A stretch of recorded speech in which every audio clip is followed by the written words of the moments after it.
Hey guys, how's it going? All right, we are having a lot of corrections. Like a lot of you are having a lot of corrections this week. And I am happy to video call to help you when you are doing the math problems if you're struggling or when you're doing corrections. Last week's test scores were super low.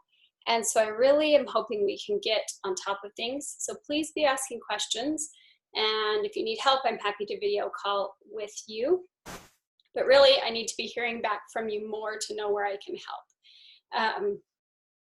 All right, today we're going to talk about probability and chance. Probability and chance are two ways to describe how likely an event is going to happen. Okay, so yesterday we talked about, or was it yesterday or the day before? So the day before, Monday, we talked about probability. And that is, remember, that was from 0 to 1. It was a fraction somewhere in between was probability. To state a probability, we use a fraction or a fraction converted to a decimal. To state chance, we use it as percent. Therefore, it will be from 0 to 100 because 100 means out of percent. So here I have this showing us, okay?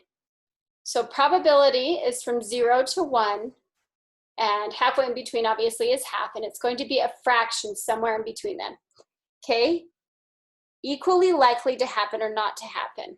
Okay, that's the middle. The middle means 50% chance, half a chance that it's going to, equally likely to happen as not to happen would be right in the middle. Our chance is from 0 to 100%. So between that, the middle of that is 50%, okay? And this says certain to happen. If it's 100% certain it's going to happen, or if it's a 1 out of 1, it's for sure going to happen. 0 and 0% are certain not to happen. Okay, if there's a 0% chance that it's going to snow, then it's not going to snow. If there's a 100% chance that it's going to snow, then it's going to snow. So that's our difference there. Okay, so let's look over here at this little spinner. We have 1, 2, 3, 4, and then the little line in between. And it says, what is the probability that the number on the spinner will stop on a number greater than 1? Okay, so we remember probability is fraction. So the first thing we need to do is determine our denominator. This is split into 4 groups, so my denominator will be 4. Now it wants us to find what is the probability that the spinner will stop at a number greater than 1. Well, we just have to figure out how many numbers are greater than 1. We have 1, 2, 3, 4. So 2, 3, 4 are all 2, 3, and 4 are all greater than 1. So we have a 3/4 probability that the spinner will land on a number greater than 1. Okay, what is the chance? So chance is out of 100. What is the chance of spinning a number greater than 1? Well, we know that my fraction is 3/4. So what is 3/4 as a percentage? We know that that is 75%. So we have a 75% chance or 3/4 probability that the spinner will land on a number greater than. And if you're not sure how to get this, think of this circle as 100%. Okay, 100 divided by 4 is 25. It's like a quarter. So if we have 3 of those quarters, we know 25, 50, 75, and that's how we get our percent. So let's try another one. And this one, when they say number cube, they mean a dice, a 6-sided dice. So we have numbers 1, 2, 3, 4, 5, and 6. So if you have a 6-sided dice, and they say, what is the probability of rolling an even number with one toss? Okay, so probability means fraction. 6-sided die means 6 options. Let's read that question again. What is the probability of rolling an even number with one toss of the number cube? So let's name all of the numbers on the dice, 1 through 6. Let's check the ones that are even. Okay, so we have 3 that are even, 2, 4, 6. We have 3, 6, which actually we do reduce probability. Half a chance, and that's easy to see because we can see here, half the numbers are even, half the numbers are odd, okay? B says What is the chance of rolling an even number with one toss of the number cube? Well, the chance is a percentage.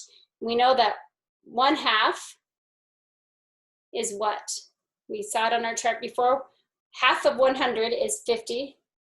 So 50% chance of rolling an even number. Okay, let's try one more together, and then you'll be doing practice problems A through E on set 126. This says, a number cube has 6 faces numbered 1 through 6, okay?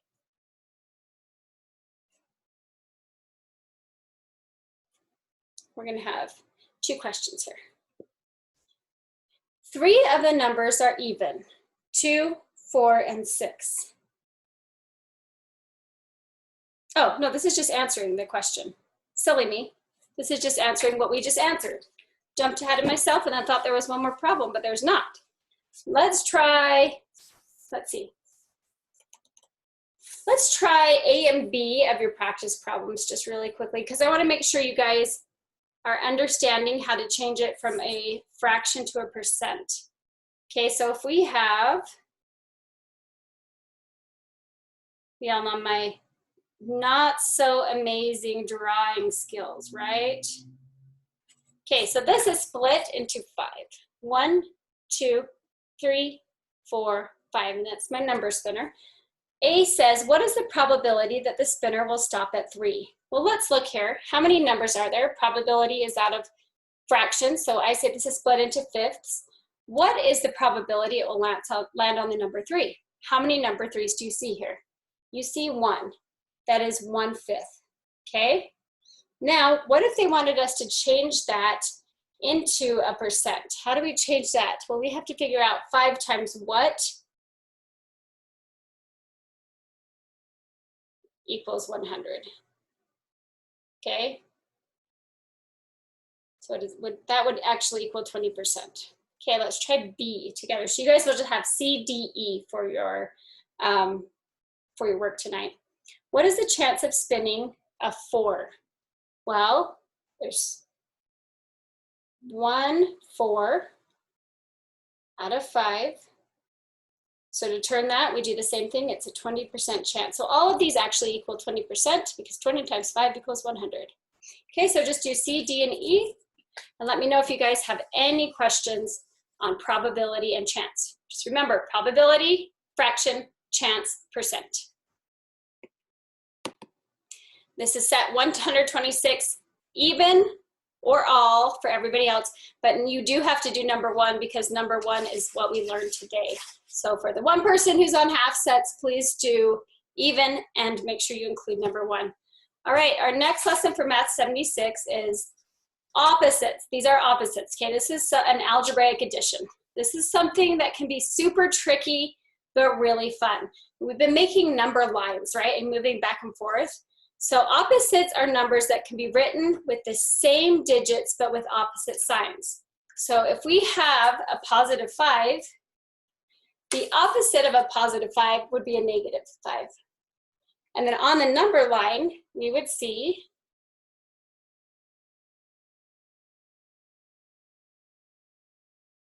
one, 2, 3, 4, positive 5.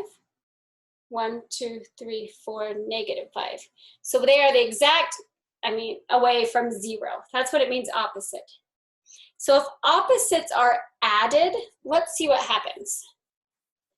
Okay, let's say we have -3 plus a positive 3. So let's do like we did on our number line. Let's count all these out.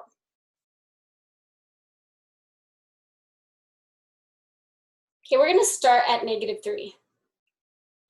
And remember that positive direction always moves so the numbers get bigger.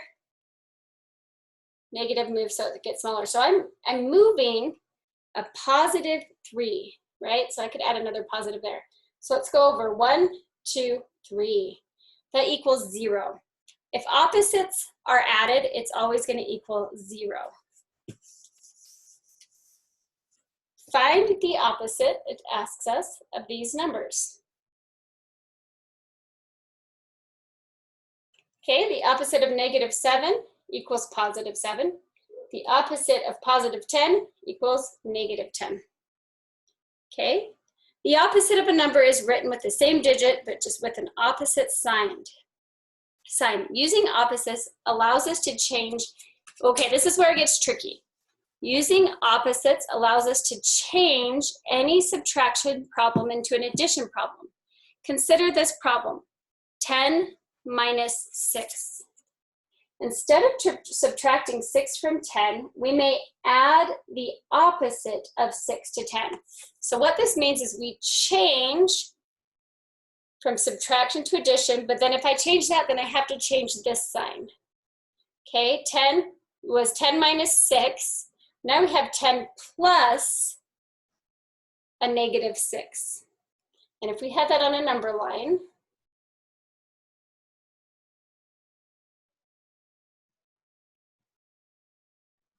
okay, we have a positive 10 plus a negative 6. Which way do I go for negatives? I go this way. So I'm going to go 1, 2, 3, 4, 5, 6. And that leaves me at positive 4. Okay, now this doesn't really make sense to use it this way, but let me show you a problem where it would make sense to do algebraic addition. Say you have negative 10 minus a negative 6. Okay, that just looks tricky, right? But we're going to do algebraic addition, which means we change, if we're subtracting to addition, and then we change the sign. So I now have, instead of 10, a negative 10 minus a negative 6, I have a negative 10 plus a positive 6. And you can see that, so 10 and 6, the difference is 4, and then it would just be negative 4, because you have negative 10 that comes positive 6, and we have negative 4. Let's try another one. What if we have negative 3 minus a positive 5? Now remember, you don't change anything before the sign. Those stay the same. So we're going to change that, but if I change that, that means I have to change this. So I now have a negative 3 plus a negative 5. Let's look at our number line for that one. 0, 1, 2, 3, 4, 5, 6. So we're going to go over to negative 3. 1, 2, 3. Okay, we're going to add to that a negative 5. Now, I'm adding, but I'm adding a negative number, so I have to continue in this direction. I don't actually have enough. So this is negative 3, and I'm adding a negative 5. So because it's a negative number, I'm going to go 1, 2, 3, 4, 5. Okay, 3 and 5 equals 8, and then it's a negative sign. Okay, I'm going to try one more together, just because these are can be so confusing if you overthink it. Let's try F. This is F from your practice problem, so you will not need to do this. Okay, if we have positive 3 minus a negative 6. So we're going to make this algebraic addition, change that, change that. Look how much more simple that makes it. Positive 3 plus positive 6 equals a positive 9. Okay, let's try one more. Let's do G. So this was F, let's do G. And you guys can do A, B, C, D, E. Okay, G, I have in parentheses a negative 2 minus a negative 4. Okay, we're going to make algebraic, we're going to change it to algebraic addition, add, make that a positive. So negative 2 plus a positive 4. Negative 2 plus, and I'm adding a positive, so I'm going to go over 1, 2, 3, 4 to positive 2, and that equals positive 2. Okay, this is a tricky concept, so make sure you really pay attention on your practice problems, and in your set, you guys do all, so you will do all of them. Let me know if you have any questions on this, and have a great day.